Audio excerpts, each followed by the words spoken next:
자, 잘 쉬셨죠? 네, 이제 접수 및 심사 쭉 보도록 하죠. 등기 신청이 들어오게 되면 이제 등기소 내에서 일련의 과정인데 서류가 이거 말고도 여러 개가 더 있어요.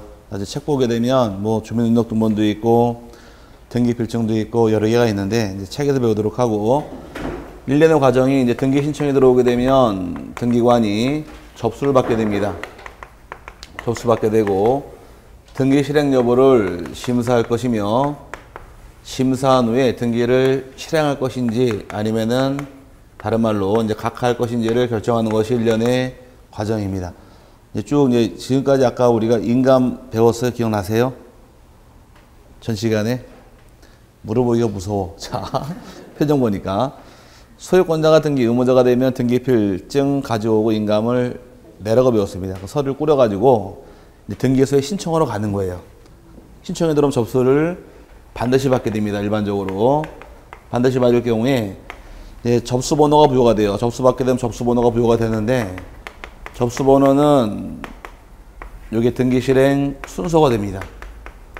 등기가 빨리 실행되면 빨리 실행돼서 순위가 앞서겠네요. 그래서 우리가 과거에 배울 당시에 같은 구에 실행한 등기는 뭐가 빠른 게 우선이고 같은 구는 순위 번호가 빠른 것이 우선이고 다른 거는 접수 번호가 빠른 것이 우선이라고 배웠습니다. 접수 번호 역할은 어떤 등기가 선순위인가 따지는 기준이다 보니까 이 등기 실행 순서가 바로 접수 번호다 이렇게 이해하시고 접수 번호는 자동적으로 전사는 부여가 됩니다.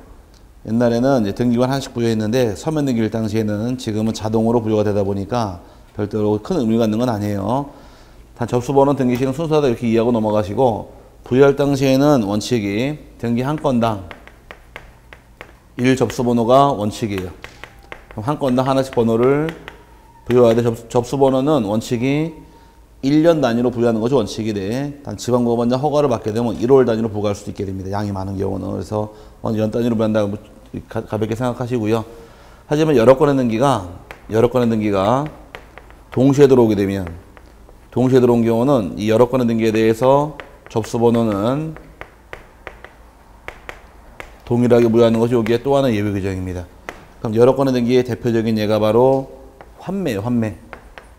환매특약 등기 같은 경우 환매의 경우는 매매계약과 환매특약은 혹시 민법 공부하셨나요? 아직 안 배웠죠? 네, 제가 앞서가는데 매매계약이랑 환매특약은 계약을 반드시 동시에 체결하게 돼 있어요. 그럼 지금 팔았지만 다시 사오겠다고 약정할 수 있는 겁니다.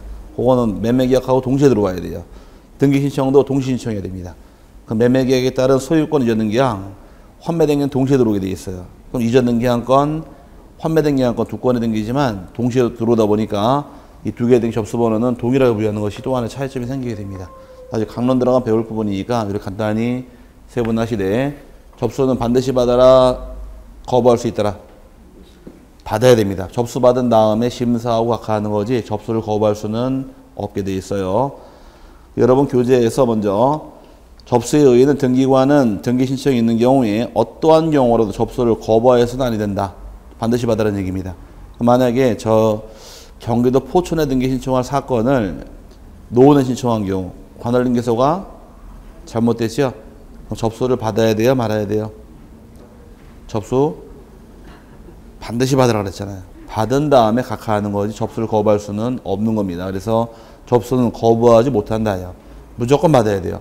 받은 다음에 등기를 심사한 다음에 못할 사항은 각하하는 거지 접수를 거부할 수는 없게 돼 있어요.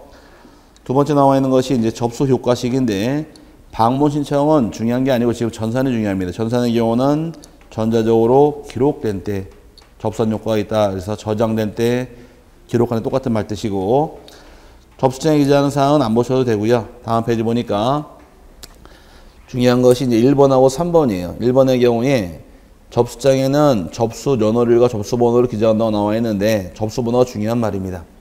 맨 첫 줄 나와 있는 거.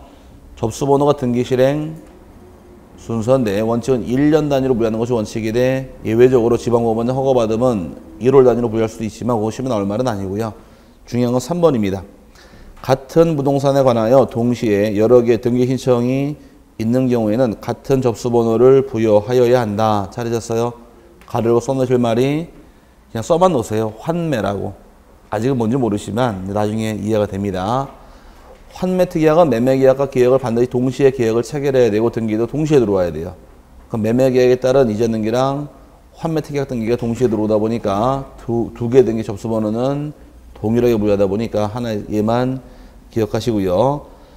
밑에 동시 신청하는 경우 6개가 쭉 들어와야 되는데 아직 볼 건 아니니까 놔두세요. 그냥 놔두시고 나중에 강론 나가서 배우다가 저절로 아 요거 동시다라고 알게 되니까 지금 설명할 필요가 없습니다. 아직 안 배운 사항이니까. 그 다음에 이제 밑에 나오는 것이 각하사유. 자, 요거 빼먹었는데 책에 심사가 빠져 있는데 그럼 이제 접수 받았지요. 받은 다음에 등기를 할 것이냐 말 것이냐를 결정을 내려야 돼요. 결정한 후에 등기 실행할 사유는 등기부에 적어주는 겁니다. 거기에 등기 실행이라는 말 쓴 것이고 등기 실행 못하는 사유는 전부 다 각하예요. 그럼 등기를 실행할 것이냐 각하할 것이냐에 대해서 심사할 당시에 등기관이 형식적으로 심사합니다.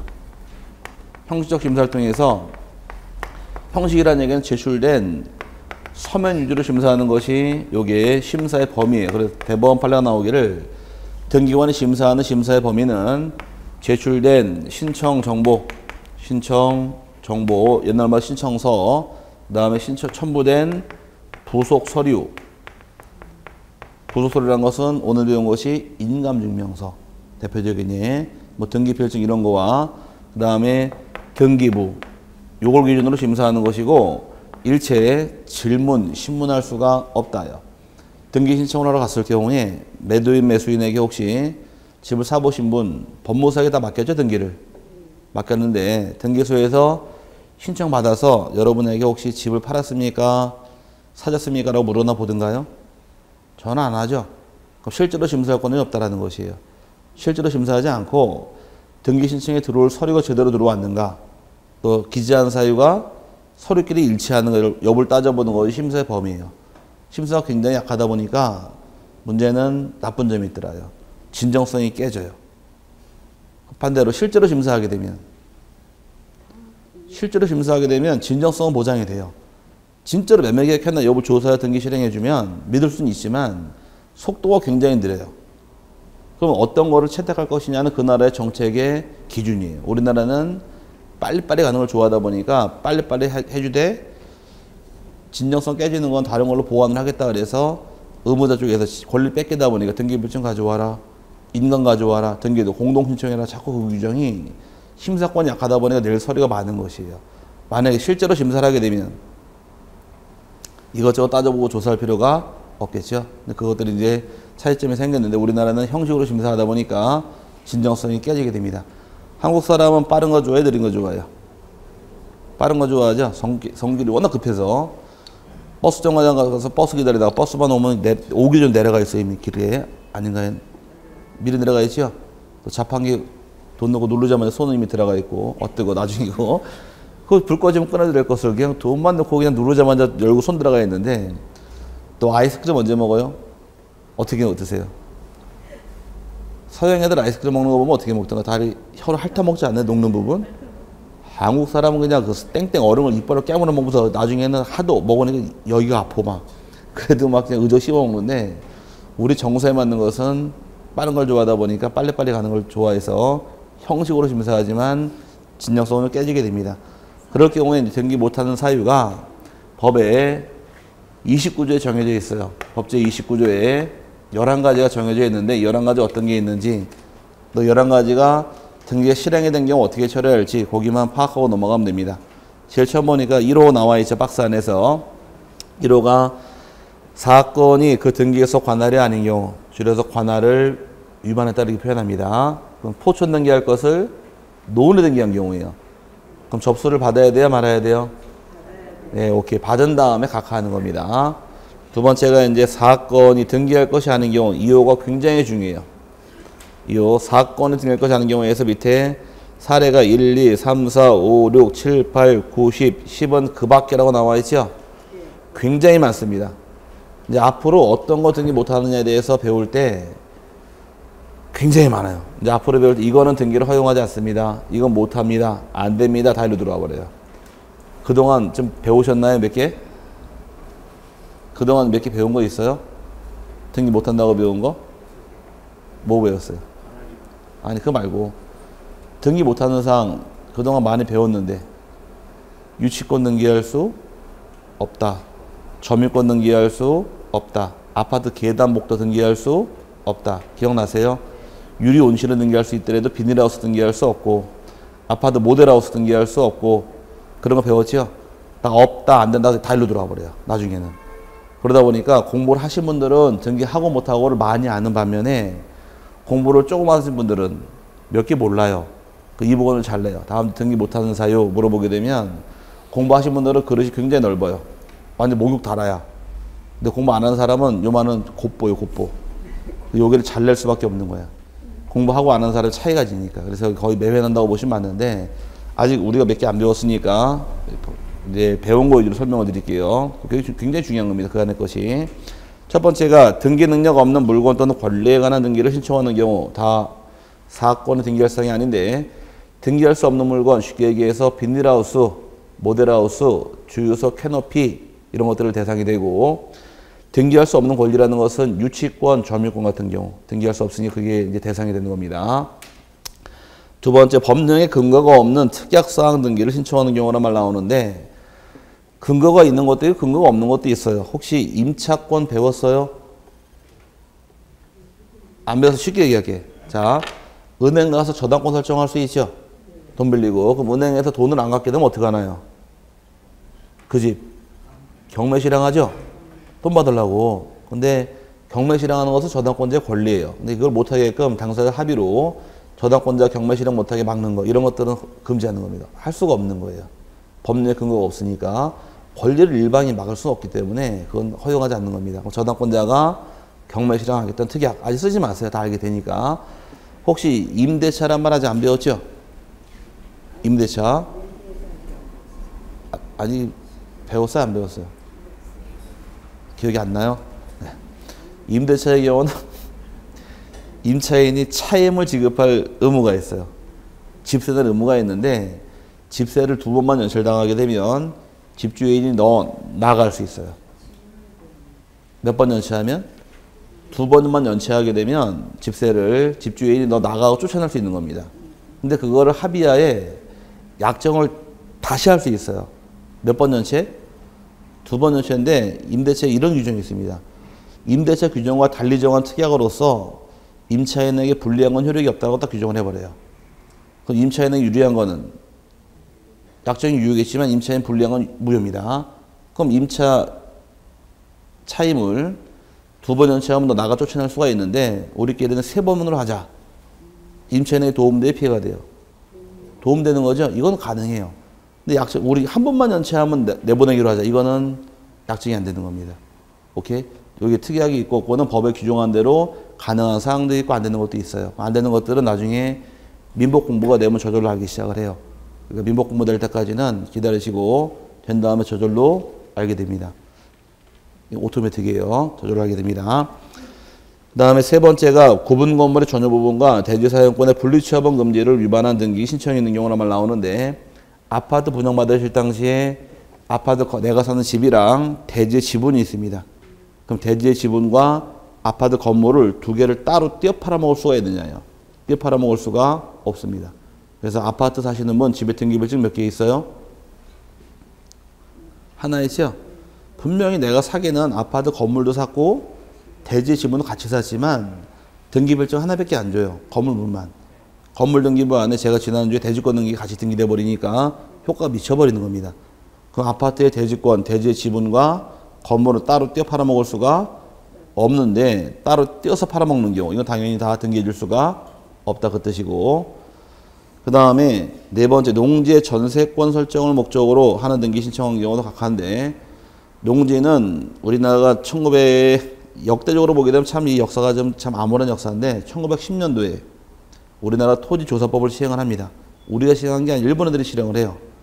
일본 애들이 조선 땅을 이제 침략을 한 다음에 조선 땅을 뺏으려고 토지 수탈 계획을 세우고 세운 회사가 동양 척식회사를 세웁니다. 대구에다가 세운 다음에 토지를 뺏기 위한 작업이 들어가는데 말은 토지 뺏을 목적이지만 내세운 말은 토지 조사란 말 내세웠어요.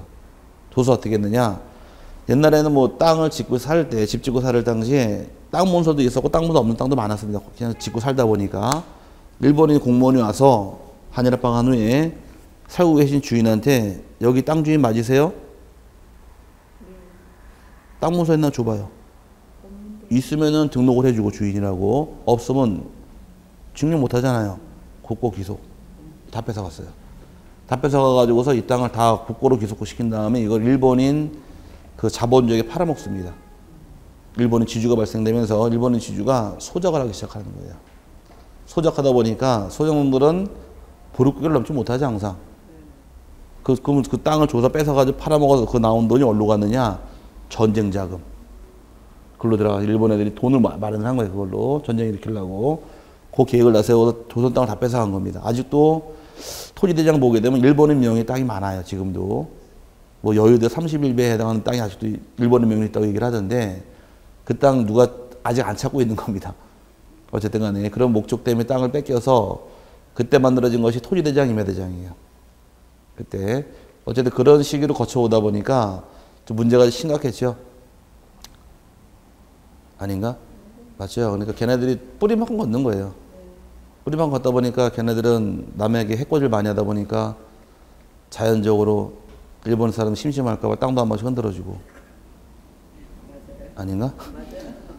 뻑하면 태풍 우리나라 오다가 라이트로 휙 슬라이스 나고 태풍이 어쨌든 간에 참 좋은 나라 살고 있는데 더울 것 같으면 비도 바람도 불어주고 폭풍 한번 와주고 심심할 땅도 한 번씩 흔들어주고 해폭도 뻥뻥 터져가지고서 방사능도 많이 먹고 앉아있고 참 좋은 나라 살고 있는 게 일본인데 우리나라는 덕분에 얌전하죠.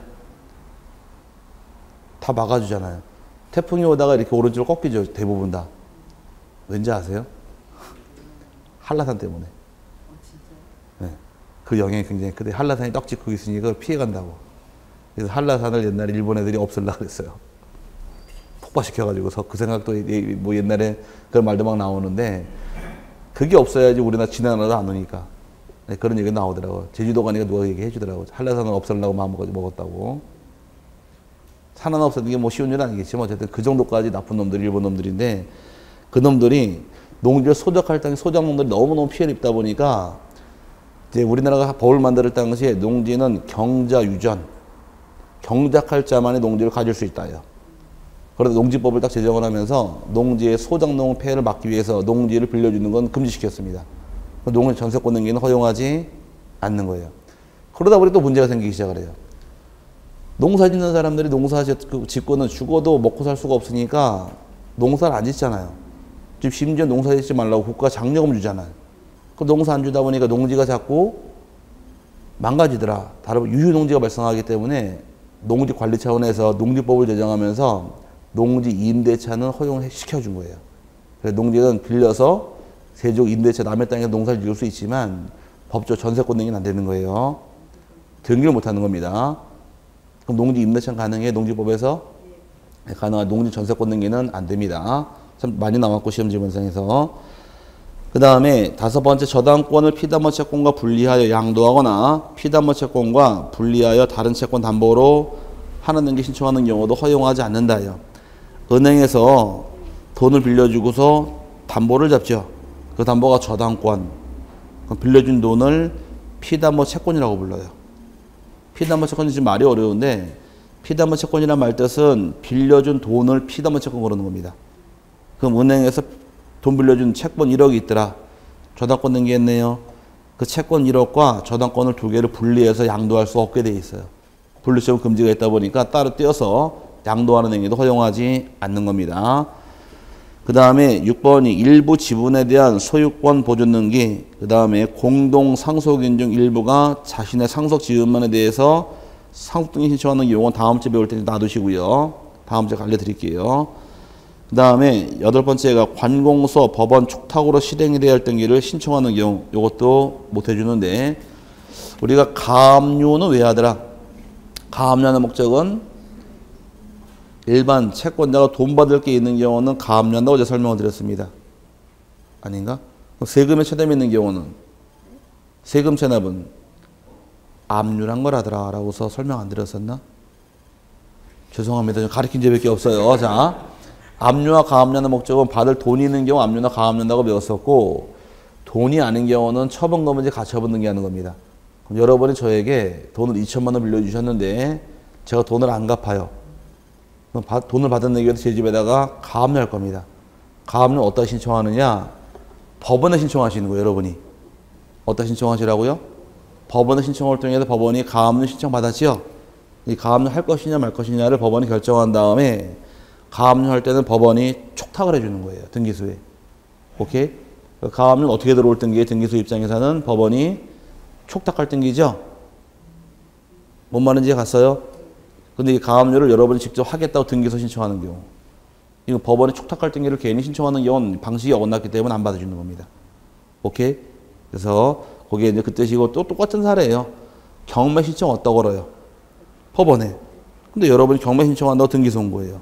이건 안 받아주는 겁니다. 그래서 법원이 할 등기는 법원이 하는 거지 개인이 신청할 수는 없다 보니까 그런 등기는 전부 다 각하하게 돼 있고, 9번째가 이미 보조 등기가 된 부동산에 대해서 다시 보조 등기하는 경우라만 나오는데, 이건 앞서 배울 때 동일한 등기가 두 개가 들어갈 수 없더라. 이 중에 소유권 등기할 수 없다 보니까 보조 등기된 부동산 또 보조 등기할 수는 없는 겁니다.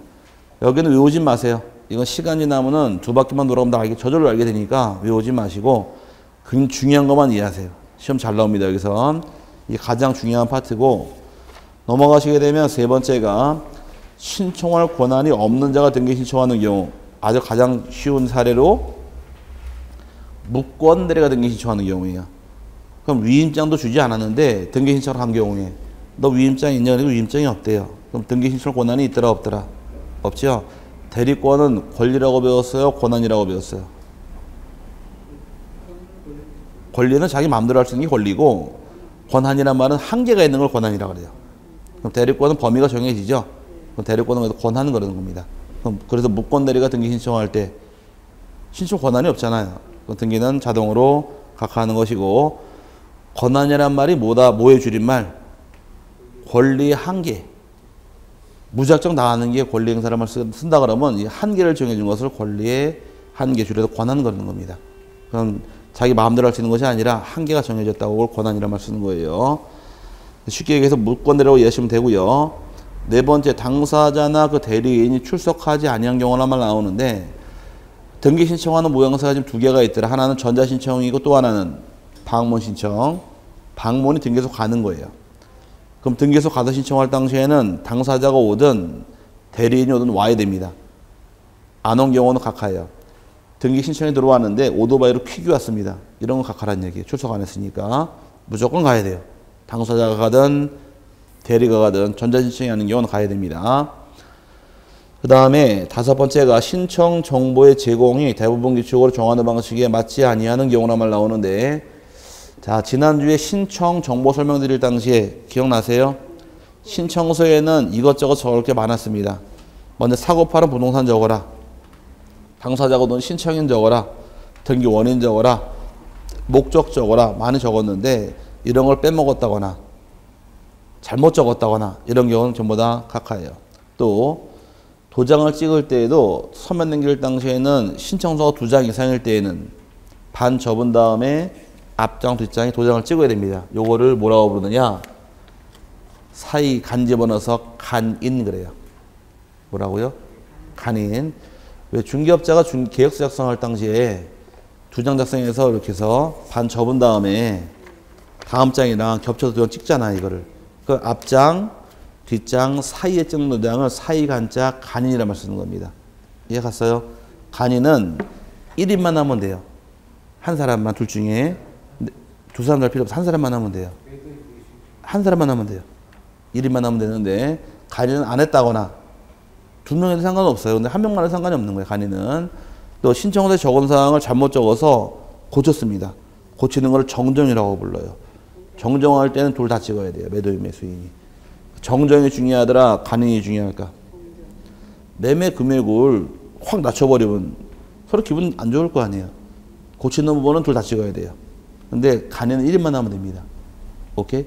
여기 차이점인데 도장을 하나 빼먹었다거나 다 방식에 어긋난 것들이 이걸 다 각하게 돼 있고, 그 다음에 6번째가 신청정보의 부동산 또는 등기 목적인 권리 표시가 등기 기록과 일치하지 않는 경우, 줄여서 신청정보와 등기부가 일치하지 않는 경우는 각하하더라. 그 다음 7번째도 신청정보의 등기 의무자 표시가 등기기록과 일치하지 않는 경우 신청정보에 나오는 매도인은 홍길동, 등기부상은 이몽룡. 다르네요. 그럼 각하. 그 다음에 신청정보의 정보와 등기원인을 증명하는 정보가 일치하지 않는 경우로만 나오는데 등기원인 정보 참 많이 나오는 말인데 말을 풀어보자고요. 등기원인 정보란 말은 매매계약을 통해서 소유권을 잊었는 게 아니라 그럼 등기하게 된 원인은 매매. 그럼 등기원인이 매매일 경우는 매매했음을 증명하는 정보, 등기원인 증명 정보라는 것은 매매 계약서가 되는 겁니다. 가장 대표적인 유형이에요. 교환이 원인일 경우는 이제 말바꿔치기예요. 교환 계약서. 증여가 원인이면은 증여 계약서. 전세권 등기하더라. 전세 계약서. 판결일 경우는 판결문. 다 굉장히 많은 서류가 있는데 신청서에 전세금 1억 적었지만 전세 계약서는 9천만 원 나와 있는 경우. 다른 경우도 각하합니다. 그 다음에 9번째가 등기 신청에 필요한 첨부 정보를 제공하지 아니한 경우. 아까 소유권자가 등기 의무자가 되면 등기 필증 내야 돼요? 인감 내야 돼요? 네, 둘 다 내야 되는데 등기 필증만 딸랑 갖고 와서 인감을 빼먹은 경우. 그럼 필요한 서류 빠졌죠? 각합니다. 10번째가 취득세, 등록 면허세 또는 수수료를 내지 아니하거나 등기 신청과 관련하여 다른 법률에 따라 부과된 의무를 이행하지 않는 경우가 나오는데 부동산 취득하는 자 납부할 세금이 있습니다. 취득세 내야 돼요. 근데 등록 면허세 납부해야 됩니다. 그 다음에 수수료란 말 나와요. 수수료 왜 냈느냐? 나중에 설명드리겠지만 물어넣어보자고요. 취득세 과세권자가 누굴까? 취득세 누가 과세할까? 특광 도지사. 이렇게 외우시라는데 기억 안 나시죠? 한 번 더 해드릴게. 부동산을 취득해서 내는 세금, 취득세, 보유하고 있더라, 납부하는 세금, 재산세, 팔아먹더라, 양도, 소득세가 취득해서 팔아먹을 때가 1년의 세금인데 취득세, 재산세, 양도세 중에서 세율이 가장 높고 세금이 가장 큰 게 어떤 돈이에요? 양도세죠? 단기 차익가 되면 38%, 40% 때려버리니까 아닌가? 양도세가 세계 제일 큰 거 아니에요? 취득세 4%잖아 일반 세율이. 근데 양도세 같은 경우는 단기 차익 같은 경우는 뭐 이것저것 빼줘야 수익이 막 48% 때려버리니까. 맞죠? 그럼 세금 가장 큰 게 양도세, 국가가 부과하는 세금이에요. 양도세는. 그 다음 큰 돈은 취득세, 시도지사가 부과하는 세금. 가장 세금 작은 게 재산세, 시군구세라는 얘기입니다. 이렇게 이해하시면 안 헷갈릴 거예요. 안에 그냥 외우는 것보다 감각적으로 이해하면 답이 나오잖아. 세금중 가장 큰 세금이 양도세 누가 부과하고 국가가 부과하고 취득세나 등록면허세는 시도지사가 그 다음에 재산세는 시군구세예요. 감 잡았죠? 그럼 취득세를 납부하지 않은 경우 그럼 이제 물어보자고. 취득세는 과세권자가 누구라고요? 시도지사죠? 그럼 여러분이 등기할 때 납부한 취득세, 등록면허세, 등기해서 법원이 가져가는 게 아니라 다 시도지사, 서울시장이 다 가져가는 겁니다. 그럼 등기소 입장에서 일만 신나게 했지 돈 받는 게 있어요? 없잖아요. 그러다 보니까 대부분 규칙으로 정해놓은 것이 수수료입니다. 그럼 등기 한 건당 수수료 내게끔 정해놨어요. 그래서 등기에서 재원 확보가 되는 거예요. 근데 권리 같은 경우 소유권, 지상권, 전세권 등은 뭐 다른 걸로 마찬가지로 한 건당 14,000원을 내게 돼 있어요. 그걸 차곡차곡 모아놓으면 등기소 재원 확보가 되는 겁니다. 그럼 등기소 내에서 나중에 컴퓨터 장비를 구입한다거나 돈이 필요할 거 아니에요. 다 그게 글로 충당되는 돈이에요. 내게 돼 있고 또 다른 법률이 부과한 의무라는 걸 모르면 하느냐. 다른 법률이 부과한 의무라는 것은 혹시 집에 등기필증 맨 뒤에 보시게 되면 수입인지가 몇 개 붙어 있을 거예요. 그 다른 법률이 부과한 의무고 또 따라붙는 돈이 있죠. 지방교육세 따라붙게 됩니다. 이게 다 따라붙은 게 다른 법률이 부과한 의무라는 것이에요. 그럼 결과적으로 한 글자로 줄여서 돈이에요. 돈 내라는 얘기예요. 또 살 게 있죠. 국민주택 매입 채권 사야 될 거예요. 5년짜리. 채권도 강제로 사야 됩니다. 샀어요? 팔았어요? 그 자리에서 팔았죠? 왜 팔았어요? 달라 그러세요. 안 판다 그러세요. 네, 지금 달라 그러세요. 이게 훨씬 이익이에요. 팔면은 보통 12%, 13% 이자일까요? 그 자리에서 까요. 공시율이 뜨는데 그게 한 8%에서 10%가량 돼요. 근데 은행에 넣어봐야 이제 3%밖에 안 줬는데 뭘로 8% 9% 까고 그냥 그 내가 손해본 돈 파냐는 얘기예요. 그거를. 그냥 없는 돈 세워놓고 그냥 놔두면은 5년 내그 돈 다 들어오는데 그 돈 때문에 내가 그거 팔아야 당장 먹고 사는 거 아니면은 그냥 너 달라고 안 판다 그러세요. 그럼 그게 통장에 찍혀 있어요. 그럼 나중에 5년 후에 돈 그대로 들어와요. 그럼 손해나는 게 없으니까. 또 5년 이달 못 받은 거에다가 그걸 팔아야지 자기들도 수익이 발생하지. 예, 그러니까 팔라 그러는 거예요. 안 판다 그러세요. 달라 그러면은 법무사 사무장이 뭐라 그럴까? 진상 그러고 가요. 지 먹을 걸 떼가니까. 그래서 이 옛날에 채권을 아마 아시는 분들은 자동차 등록사업소나 등기소 앞에 채권 삽니다. 채권 할인 굉장히 많았어요. 지금 있던가요? 없어졌죠? 왜?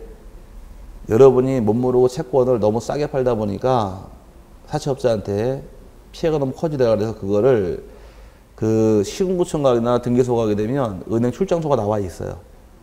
금융기관만 팔아먹을 수 있도록 법을 개정시켜 버린 거예요. 일반 사채업자 못 사게 막아버린 겁니다. 이걸 하도 많이 까니까.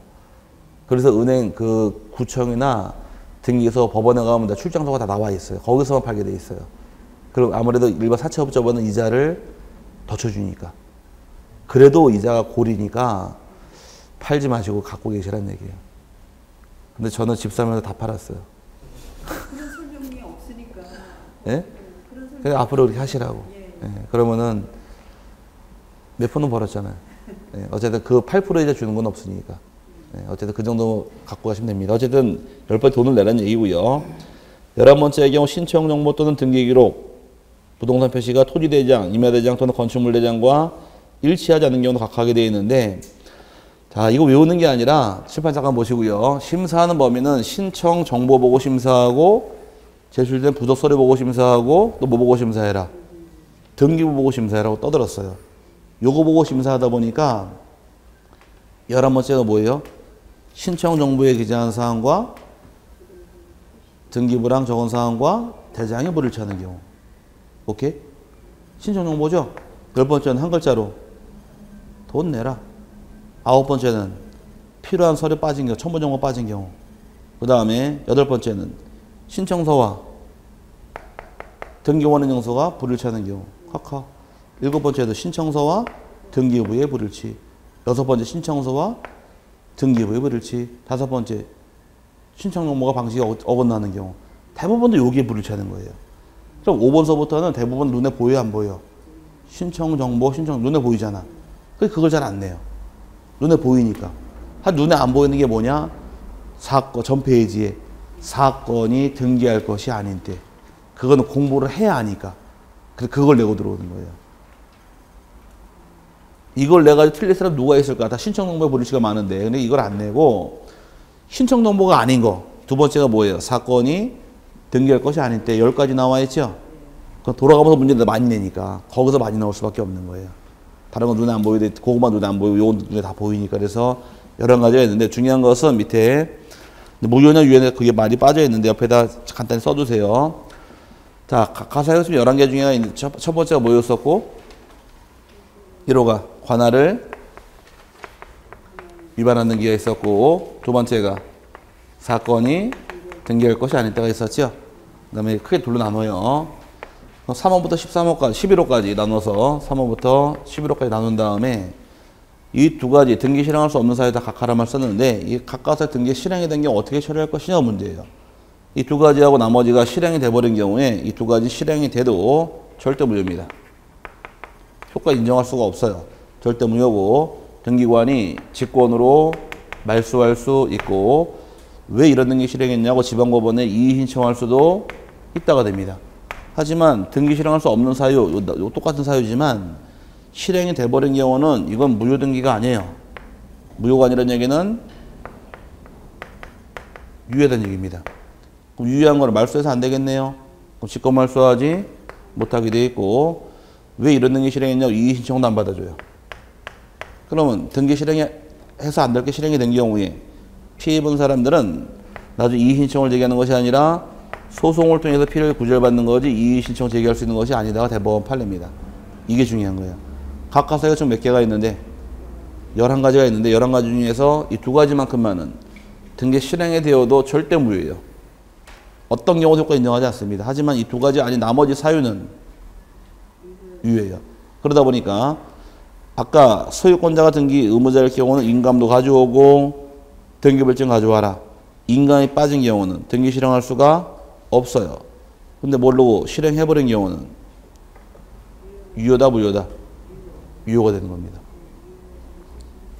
이해 갔어요? 왜? 두 개가 아니니까. 그래서 아마 지난주에 설명드릴 때, 지난주 설명드릴 때 등기법에서 무효는 두 개밖에 없다고 제가 강조했습니다. 뭐하고 뭐? 관할 위반과 사건이 등기할 것이 아니다. 이거 외우셔야 돼요. 이거 등기법상 처음부터 끝날 때까지 매일 나오고 다음 주에 또 나와요. 오늘 외울래요? 다음에 또 외울래요?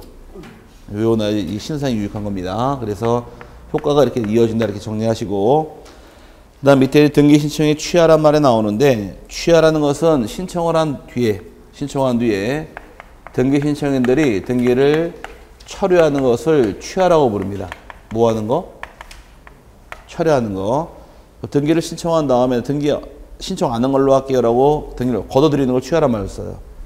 취하는 언제, 이제 요게 어려운 건 아니니 간단히 볼게요. 취하는 누가 할 수 있느냐? 그 다음에 언제까지 하느냐? 그 다음에 취하의 효과는 어떻게 처리될 것이고, 방법은 어떻게 할 것이냐? 그 다음에 범위까지만 간단히 세분화하시면 여기는 간단히 내용 정리가 끝납니다. 취하든 등기 신청인들이 등기를 취하는 것이 권한이에요. 취하라는 건 등기 실행할 수 없는 사유 중에 하나인데, 취하랑 각하랑 차이점이 발생이 됩니다. 취하는 누가 하는 것이고 신청인이 하는 것이고, 각하라는 건 누가 하는 거예요? 등기관이 하는 거예요. 등기관이 등기를 심사할 때 등기할 수 없는 사유가 법에 11가지가 있다고 또 법에 규정을 해놨습니다. 그럼 서류를 받아서 11가지 해당하는지 아닌지를 심사하는 것이 심사의 범위라는 것이에요. 11가지 걸리게 되면 각하하여야 한다. 오케이? 네. 11가지가 해당이 됐는데 각하당하기 전에 나 등기 신청 안 할래요 라고 물르는 거를 취하라고 불러요. 그 신청인을 취하는데, 신청인의 경우에 공동 신청한 등기의 경우는 취하도 반드시 공동으로 취하게 돼 있고 단독으로 취하할 수는 없습니다. 공동으로 여러 번 나와 취하고 공동 신청한 등기일 경우는 취하도 같이 와야 돼요. 공동 신청 등을 단독 취할 수는 없어요. 그럼 반대로 똑같은 개념이 공동 신청할 등기를 지금 현재 법무사에게 쌍방대리 시켜버려요. 그럼 쌍방대리를 통해 실행한 등기가 있더라. 그럼 취하할 때도 쌍방대리권이 있어야 하더라, 일방대리가 가능하다. 똑같은 거니까 쌍방대리권이 있어야 취하가 가능하지 일방대리로 취할 수는 없는 겁니다. 그럼 신청할 때 똑같이 가지고 있어야 이렇게 이해하시고, 그 다음에 등기 신청이 임의대리인, 임의대리가 취할 권은 있느냐? 임의대리는 취하권이 없어요. 없고 다만 특별 수권이 있는 경우에 한해서 취할 수 있는 것이 예외 규정입니다. 혹시 대리 취소 배웠어요? 총칙에서?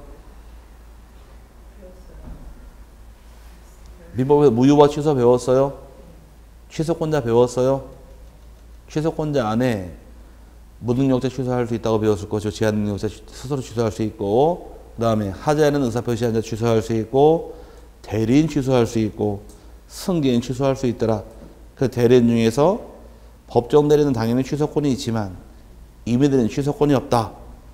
단 특별 수권이 있는 경우에 취소할 수 있다라고서 안 배우셨어요? 말 못해요? 이 말 안 돼. 이 대화로 해. 이 수화로. 자. 근데 그때 배우기를 법정 대리는 취소권이 있지만 임의대리는 취소권이 없다고 배웠어요. 똑같은 개념이에요. 임의대리는 어차피 취하권이 없고 별도로 취하하라고 수권행위가 한 번 더 있어야지 취소권이 정해지는 겁니다. 똑같은 개념을 보시면 될 것이고, 언제까지 취하느냐? 등기를 마치기 전까지. 등기를 마치기 전까지 취할 수 있더라. 다른 말로 이거로 완료되기 전까지 취하는 받아줍니다. 근데 효과는 이제 서면 등기를 당시에는 취하게 되면 받은 모든 서류를 다 돌려줘요. 뭘 돌려준다고요? 제출받은 모든 서류 플러스 수수료까지 포함을 해서 전부 다 반환입니다. 다 돌려주게 돼 있고, 하나를 빼는 게 아니에요. 다 돌려주는 게 차이점이에요. 근데 각하당하게 되면 각하는 등기 실행 못하도록 등기관이 처분되는 거죠. 그거 뺏겨요. 뭘 뺏겨내? 수수료 뜯겨요. 14,000원 뜯기고 신청서를 빼요. 뭐라고요? 각할당하면 신청서하고 수수료를 띄어. 안 돌려줘요. 아까 수수료 얼마? 14,000원 떼먹는 거예요. 등기소에서. 근데 취하라면 다 돌려주게 돼 있어요. 그래서 등기가 재량권이 있습니다. 그래서 물어볼 때 나중에 등기 신청 한번 해보시게 되면 서류에 하자가 있죠? 그럼 등기관이 물어봐요. 이 등기가 하자가 있는데 하자 안 고치시면 각하당하는데 취하하실래요? 물어봐요. 그럼 취하한다 그러면은 취를 받아주고 다 돌려주는 것이고 취하 안 한다 그러면 그냥 각하당하는 거예요. 그럼 얼마 뜯겠어요 지금? 14,000원 뜯겠는 거예요. 그러니까 등기관이 취하를 하라고 권해보는 게 바람직하다가 판례 입장이에요. 해라 의무 규정이 아니라. 그럼 취하하라고 권해보고 안 해보고 누구의 권한이다? 등기 관할 재량권인 거지 취하하라고 권할 의무는 없는 거예요. 그럼 왜 나한테 취하하라고 권하지 않았냐고 따지고 멱살 잡아봐야 좀 있으면 잡아가요 경비가. 그건 따질 수 없는 부분이고 취하를 권해보는 건 누구의 권한? 등기 관할 권한이다 보니까 물어보는 겁니다. 그럼 등기가 각하당하기 전에 취하하시겠습니까? 물어봤을 때 취하한다 그러면 취하를 받아주고 취하 안 한다면 각하당하는 거예요. 마지막 권한 차이점이에요. 그 모든 걸 다 돌려준다 이렇게 참고만 하시고요. 세부조사 외우는 거 아니에요. 나중에 1월달 3월달 들을 때 아 들은 기억난다 이거 이러면서 채워나가는 거지 한 번 듣고 다 외운다 그러면 얼마나 좋을까? 저도 편해요. 근데 그게 안 되거든. 들을 때마다 늘 잊어먹거든요. 정작 하나만 외우셔서 숙제를 냈는데 그것도 안 외웠잖아. 그러니까 이게 한 7, 8번 들어야지 그때 내게 되는 거지 한 번 듣고 죽고 내게 되는 거 아니에요. 옛날에는 중개상강의가 3달로 돌아갔어요. 3개월 코스로. 그럼 6개월 강의 들을 때 2번 돌아갔죠? 이게 효과적이냐? 아니면 2달씩 3번 돌아가는 효과적이냐? 따져본 거예요. 근데 3달씩 2번 들은 사람보다는 2달씩 3번 들은 사람이 효과가 높아, 점수가. 그래서 가능한 한 진도가 쫓긴 한이들은 빨리빨리 2번 돌아가는 게 그게 이익이에요. 3번 천천히 갔으면 좋겠죠? 천천히 가면 뇌도 천천히 돌아가. 그러니까 안 되니까 빨리 돌아가는 게 훨씬 이익이에요. 어쨌든 간에 모든 걸 다 돌려준다. 여기 하나의 효과가 될 것이고 방법은 둘 중에 하나입니다.